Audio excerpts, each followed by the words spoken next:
Subscribe to our YouTube channel and press the bell icon to get the latest updates. Orchha में संवत 1631 ईस्वी में जब भगवान श्री राम अयोध्या से वहां आए तब राजा मधुकर शाह ने उनके लिए भव्य और विशाल मंदिर का निर्माण कराया था, लेकिन यह आज तक खाली पड़ा है। जानिए क्यों। 1631 ईस्वी में जब यहाँ भगवान श्री राम अयोध्या से ओरछा आए, उस समय यहाँ के राजा मधुकर शाह ने उनके लिए करोड़ों रुपए की लागत से भव्य और विशाल मंदिर का निर्माण कराया था। लेकिन उस समय भगवान श्री राम इस मंदिर में नहीं बैठे और तब से लेकर आज तक यह मंदिर खाली पड़ा है। ओरछा के राजा मधुकर शाह कृष्ण भक्त थे, जबकि महारानी कुंवर गणेश भगवान श्री राम की बड़ी उपासक थी। एक दिन राजा ने रानी को अपने साथ मथुरा जाने को कहा, लेकिन रानी ने मथुरा जाने से इनकार कर दिया और अयोध्या जाने की बात कहने लगी। राजा और रानी में विवाद हो गया और राजा मधुकर शाह ने रानी से कहा कि अगर आप राम की इतनी बड़ी उपासक हैं तो अयोध्या से राम को अपने साथ ओरछा लाकर बतलाओ। रानी को राजा की बात हृदय में चुभ गई और वो राम को अयोध्या से ओरछा जाने के लिए निकल पड़ी। रानी ने राम को पाने के लिए तपस्या की, लेकिन जब भगवान राम नहीं मिले तो रानी ने सरयू नदी में छलांग लगाकर प्राण त्यागने का प्रयास किया।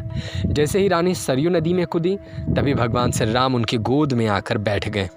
रानी ने भगवान राम से ओरछा चलने का आग्रह किया और वो चलने के लिए तैयार हो गए। भगवान श्री राम ने रानी के सामने अपनी 3 शर्तें रखते हुए कहा कि यदि आप इनको मानोगे तभी हम आपके साथ चलेंगे। अयोध्या से ओरछा चलने से पहले भगवान श्री राम ने रानी के सामने सबसे पहले शर्त रखी कि पुख नक्षत्र में ही हम पैदल चलेंगे। वहीं दूसरी शर्त रखी थी, पहुंचने के बाद ओरछा में एक बार जहां आप हमें बैठा देंगी, फिर वहां से दूसरी जगह के लिए नहीं उठेंगे। जबकि तीसरी और अंतिम शर्त थी, जहां हम आपके साथ चलेंगे वहां के राजा हम ही होंगे।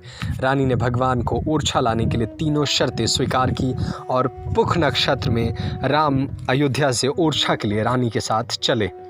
भगवान जैसे ही चलने के लिए तैयार हुए तो रानी ने राजा के लिए संदेश भिजवाया कि भगवान ओरछा आ रहे हैं, वहां भव्य मंदिर का निर्माण कराया जाए। इधर राजा मधुकर शाह ने ओरछा में एक भव्य चतुर्भुज मंदिर का निर्माण करवाना शुरू किया। जैसे ही भगवान श्री राम ओरछा पहुंचे तो मंदिर का काम पूरा हो चुका था, लेकिन राजा ने सोचा कि शुभ मुहूर्त और विधि विधान से क्यों न भगवान को इस मंदिर में बैठाया जाए।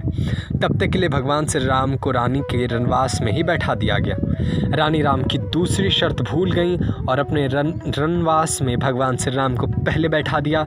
जब भव्य मंदिर में भगवान को बैठाना चाहा तो रानी ने रनवास से भगवान नहीं उठे। हालांकि राजा ने काफ़ी प्रयास किया, लेकिन भगवान को वहां से उठा नहीं पाए।